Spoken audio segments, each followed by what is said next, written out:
Me trying to do a thumbnail. Oh my god, I'm going. Fuck you.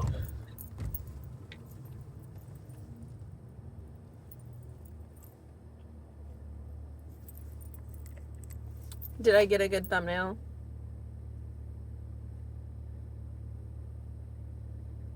I hope so. Whatever. I got that from Trisha Paytas. So today is Sunday. It's been a nice morning so far. Got up, took a shower, got ready, nice and slow. I'm working at 12 today, so it's like 11:35. No rush.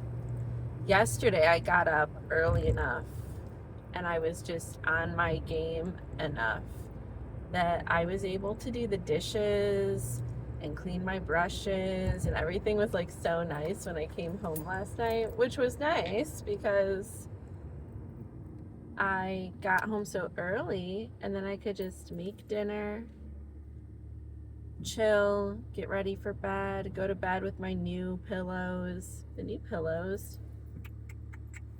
amazing. Is that the right hand signal for that? I don't know.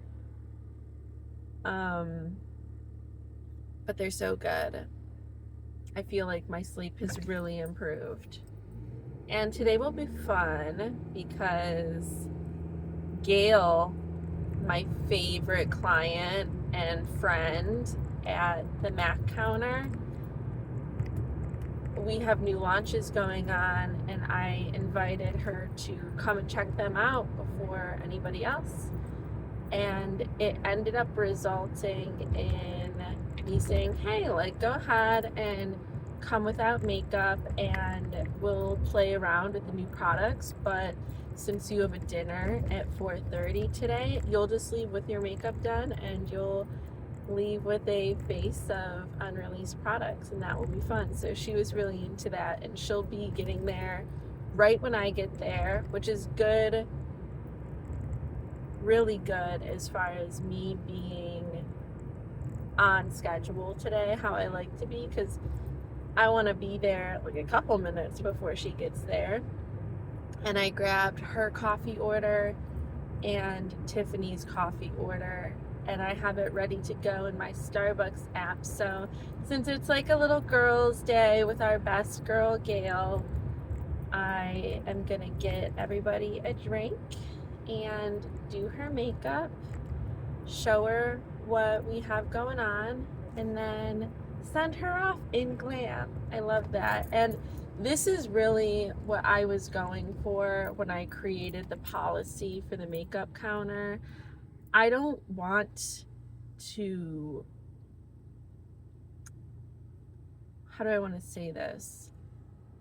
I'm not trying to come across as really rigid or, you have to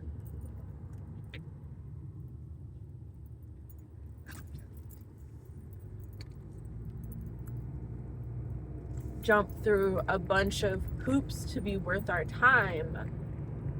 But you should not be hitting us up to do your event makeup on your schedule, because the thing is, whenever anybody is asking for a makeup time appointment, I mean, they have like a schedule in mind.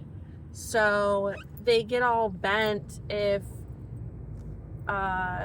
we don't jump through hoops for them to accommodate them. And it's like, why would we? Especially if we don't know you. Like, especially if we don't know you. Because that means that you haven't even spent any money with us before. Like, you're not a client of the counter. So you're nobody to me. And then I can't even be certain that it's going to be worth my time, because we could get to the end of the appointment and you might give me a hard time about buying anything for whatever reason that is. Or you might know how to play the game of bullshit and you agree to buy a bunch of stuff and then you return it and I see you've returned it. And at that point, like, I'm never taking you again. I've banned people for that before. You're not hustling me. And so that I don't even have to worry about that, that's why I do have this in place where it's like per appointment for you to even ask, you better have already spent a recent $100 before you try to get a service, like a full face service. And then there's an incentive where if you do buy on the day of, yeah, you'll get a gift, but you need to prove that you are consistently supporting our counter, or I'm not going to bother with you. We are not going to bother with you. And then you have truly a blessing, a perfect client like Gail. Gail loves Mac. She told me the other day she is in our short relationship. I've known her, since December? Or right around Black Friday, something like that. She's bought 18 lipsticks. She's bought multiple foundations. She has a bunch of the palettes. Like, she became a MAC girl. She supports our counter. She comes to our events. She pre-sales for our new launches. Gail deserves the world because she loves us. She loves MAC. She supports our counter. Gail can have whatever she wants. So, of course, I'm going to offer her, hey, come by and check out this stuff. Come get your makeup done. And I'm going to have your coffee there waiting for you. That's what I think is appropriate. Speaking of which, what time is it? Oh, 11:40.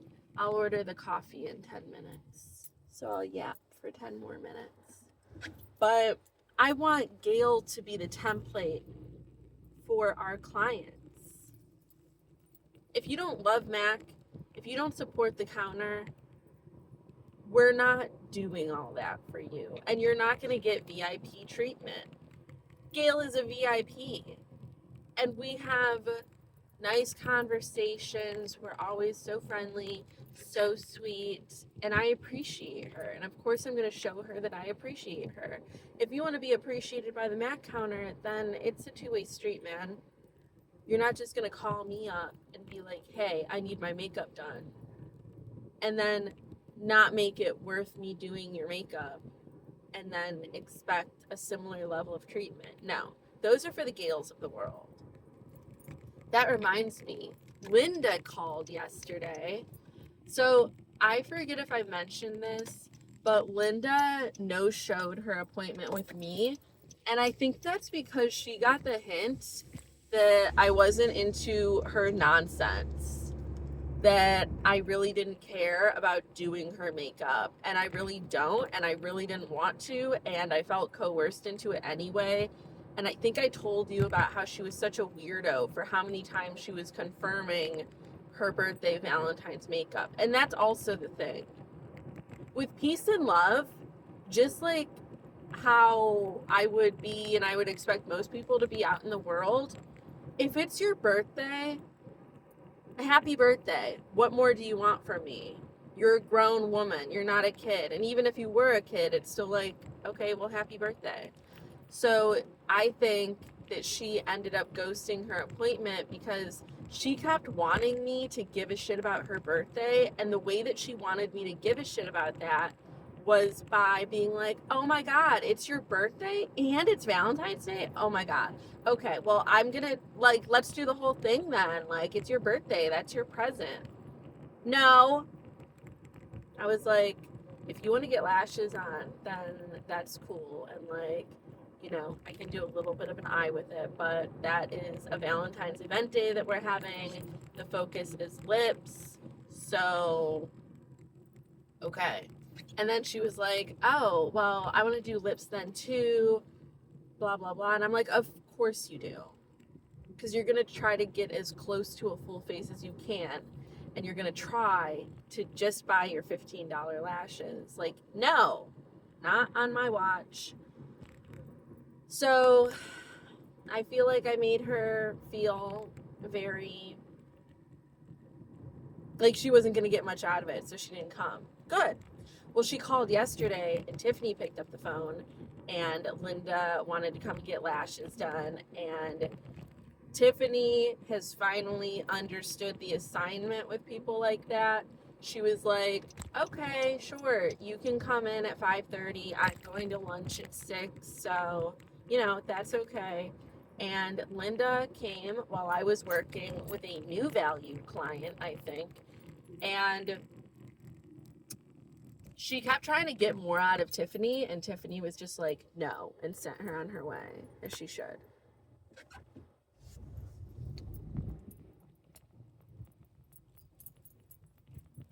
And so she got her little lashes, and she got what she paid for, and even a tiny bit extra. Tiffany spent 20 minutes with her, and I think did like a little zhuzh on the eye, and was like, all right, you're done. Have a great day. And that's how it should be. Something that in my work life and in my personal relationships that I'm really learning through active lessons, sometimes learning the hard way, but am changing and adapting to, is this whole concept of an equal exchange. Not looking at it as much as possible through a transactional lens, but in order to know your worth and to make sure that you are respecting your worth and your value for your time and your energy and your attention, you do need to be able to assess what relationships you have. And it's like, do you feel good about them? Do you feel good about whatever exchange is happening?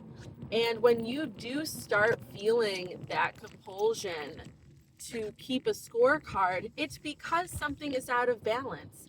And you're probably not keeping a scorecard because you're getting so much and only giving as much as you feel comfortable, because at that point you're like, everything is good. You're not tallying, you're living in a life of abundance when you're actually taking too much from other people and not providing the same value or resources or energy or whatever it is. So every time that I start to look at my scorecard and assess what's going on, immediately that's where I start to be like, okay, if I'm starting to keep track here, it means that this is unbalanced and I'm not into it. Like, this isn't a good situation for me. And so that is where I'm just going to start pulling back.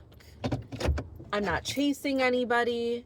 And it's not like I chase clients, but I'm looking at that as like, I'm not chasing my friends, my relationships. I had a similar thing with my friend Allie. Yeah, 4 minutes before I put in this order, and then I go in.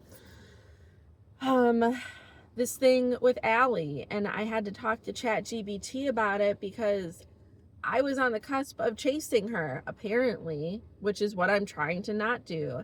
So I invited Allie to my birthday. I have talked about this before. I've talked about my birthday a lot because it really was an experience that I learned so many different things from.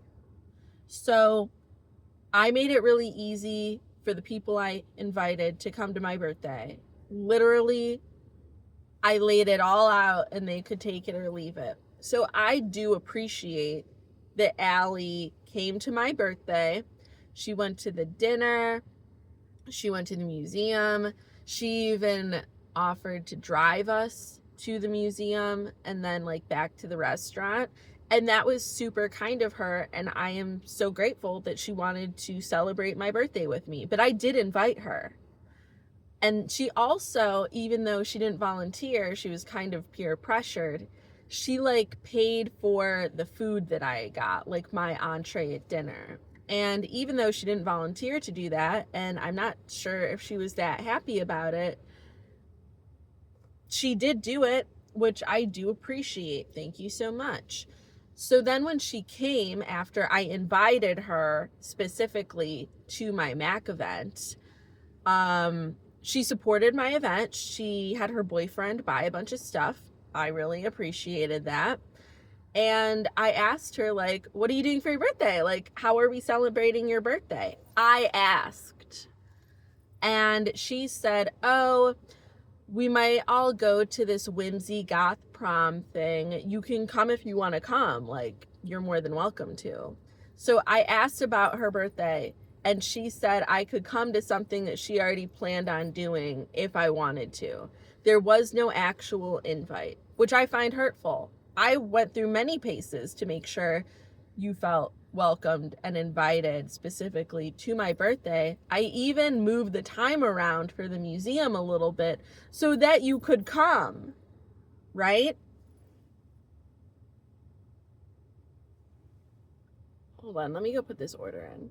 Let me wrap this up real quick. So basically, yesterday was her birthday. I didn't hear anything about this event for weeks. I asked her, hey, are you going to Whimsy Goth today? And she said no. She had a bad day yesterday. She was really tired. And I was like, jokingly, don't let the player haters ruin your birthday. She never responded. If she would have still wanted to celebrate her birthday with me, I would have like taken her out to get Mexican food or something. She didn't even respond. She never actually invited me to her birthday.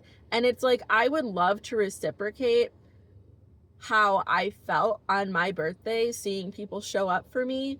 But I also invited everybody. I welcomed everybody first. And I didn't get that same energy back. So no, I'm not going to chase you and be like, let me take you out for your birthday. You clearly don't care about spending that time with me. Clearly doesn't matter to you. So like, fuck it. And that is just a lesson I'm learning this year. All right, gotta go.